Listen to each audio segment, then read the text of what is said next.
Good morning to all of you. मेरा नाम अजय और मैं 11वीं कक्षा का छात्र हूँ। तो आज हम जिस टॉपिक पर बात करने वाले हैं उसका नाम है सेइंग नो, यानी कि ना कहने का कौशल। हमने कई ऐसे अध्याय के बारे में पढ़ा है जहाँ पर हमने मौखिक संचार और गैर मौखिक संचार के बारे में पढ़ा है, लेकिन इसको पढ़ने के बाद अब यह भी प्रश्न आता है कि इसके बीच में हम ना किस प्रकार से कह सकते हैं। अगर हमें ना कहना अगर हम ना नहीं कहते हैं तो हमें कई प्रकार की परेशानियां हो सकती हैं।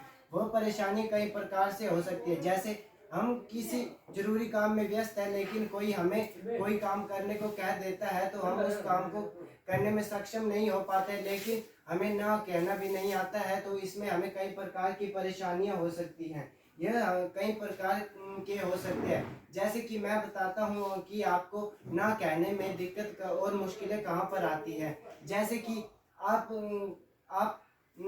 कोई काम कर रहे हैं, लेकिन अगर आपको कोई काम करने को कह देता है तो आपको मुश्किलें इस प्रकार से आती है कि वह गुस्सा तो नहीं हो जाए, या तो वह हमारी वजह से गुस्सा हो सकता है या हम पर गुस्सा कर सकता है, तो हम इस प्रकार से उसे हाँ कह देते हैं। या तो कोई व्यक्ति हमसे बड़ा है और उसे हमें उनकी आज्ञा का पालन करना है तो उसके बीच में भी हम हाँ कह देते हैं, लेकिन हमारे अंदर ऐसा क्वेश्चन नहीं होता है जिसके कारण से हम ना कह सके। परिस्थितियाँ, तो कई परिस्थितियाँ हमारे सामने ऐसी भी हो सकती है जहाँ पर हम ना नहीं कह सकते हैं। जैसे कि अगर कोई व्यक्ति आपको कोई कार्य करने के लिए कह रहा है लेकिन आपको कोई कार्य अच्छा नहीं लगता है तो वहाँ पर भी आपके लिए यह मुश्किलें पैदा हो सकती है। उसके बाद कैसे नहीं कहे, तो हम किस प्रकार से नहीं कह सकते हैं, यह तो कई प्रकार से हम नहीं कह सकते हैं। इसके लिए हमें सबसे पहले तो इंग्लिश के वोवल साउंड ए ई आई और यू का यूज करना है।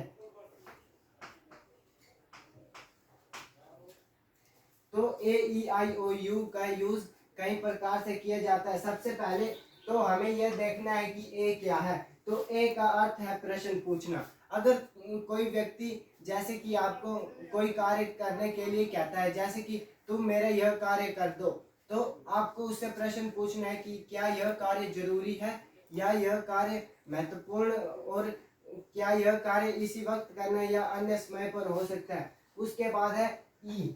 ई का अर्थ है विनम्रता पूर्वक। आप उनसे विनम्रता पूर्वक पूछे कि यह कार्य क्यों करना है, और उनसे यह भी पूछे कि यह कार्य कितना जरूरी है। उसके बाद आई। आई यानी कि मैं। तो आप उन्हें विनम्रता पूर्वक अपने पास बिठाकर उन्हें समझा सकते हैं, या फिर कई तरीकों से आप उन्हें मना कर सकते हैं। उसके बाद ओ, अन्य विकल्प। जैसे कि आपको उन्होंने कह दिया कि आपको मेरे ऑफिस का काम करना है, तो आप उसके साथ अन्य विकल्प जोड़ सकते हैं, जैसे कि मुझे इस वक्त घर जाना है, और या फिर मेरी तबीयत थोड़ी सी खराब है, या फिर मुझे मेरे हाथों में काफ़ी ज़्यादा दर्द है। इस प्रकार के आप ऐसे विकल्प जोड़ सकते हैं जिस कारण से उन्हें लगे कि आप यह कार्य नहीं कर सकते हैं। उसके बाद यू।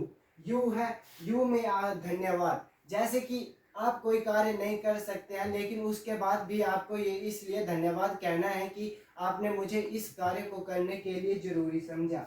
उसके बाद जोड़ने वाले शब्द। तो जोड़ने वाले शब्द जैसे कि लेकिन, तो, किंतु, परंतु, इस प्रकार के कई शब्द हो सकते हैं। इस शब्दों को युग्मक कहा जाता है। इसमें दो वाक्य या दो ऐसे शब्दों को जोड़ा जाता है जो इस वाक्य के लिए महत्वपूर्ण होते हैं।